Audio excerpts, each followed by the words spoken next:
अस्सलामु अलैकुम वरहमतुल्लाहि वबरकातुह। प्यारे दोस्तों, रजब मुरज्जब का महीना चल रहा है और इस महीने में अल्लाह रब्बुल इज़्ज़त ने आप सल्लल्लाहु अलैहि वआलिहि वसल्लम को मेअराज जैसा अजीम मौजज़ा अता फरमाया था।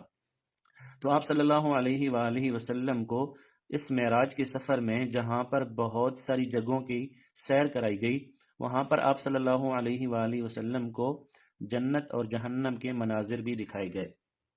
तो आप सल्लल्लाहु अलैहि वआलिहि वसल्लम फरमाते हैं कि मैंने जन्नत के एक दरवाजे पर लिखा हुआ देखा कि सदक़े का जो सिला है, जो सदक़े का जो सवाब है, वो 10 गुना है, और कर्ज़ का जो सवाब है और कर्ज़ का जो सिला है वो 18 गुना है।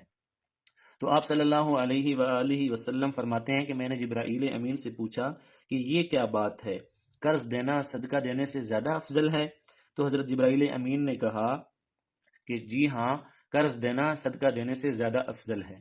और इसकी वजह यह है कि अगर किसी को सदका दिया जाता है या अगर कोई आदमी किसी से सदका मांगता है, तो वो उस वक़्त मांगता है कि उसके पास कुछ ना कुछ मौजूद होता है। यानी आप अगर किसी को सदका दे रहे हैं तो उसके पास पहले कुछ ना कुछ चीज़ें मौजूद होती हैं।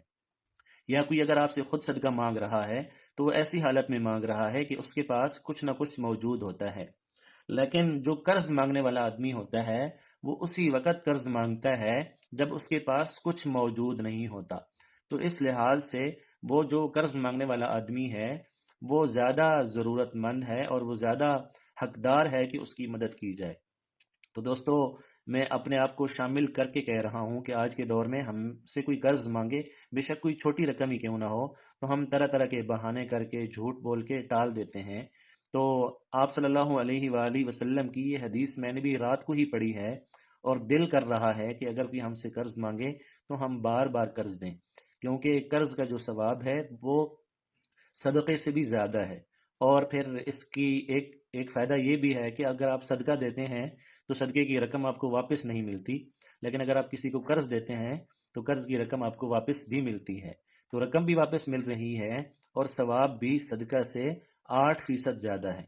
अगर किसी को सदका देंगे तो उसका सवाब 10% मिलेगा, और अगर किसी को कर्ज़ देंगे तो उसका जो सवाब है वो 18% मिलेगा।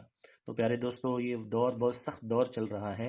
अगर आप देखते हैं कि कोई ज़रूरतमंद है और वो आपसे कर्ज़ मांग रहा है तो उसकी ज़रूर मदद करें। इंशाअल्लाह अल्लाह रब्बुल इज़्ज़त इसके बदले में आपकी मदद करेंगे। प्यारे दोस्तों, ये वीडियो ज़रूर शेयर करें ताकि इस वीडियो को सुनकर हमारे और दोस्त जो अहबाब हैं उनके दिलों में भी इस तरह का शौक़ पैदा हो और ज़्यादा से ज़्यादा लोगों की मदद और ताआवुन हो सके। अस्सलामु अलैकुम वरहमतुल्लाहि वबरकातुहू।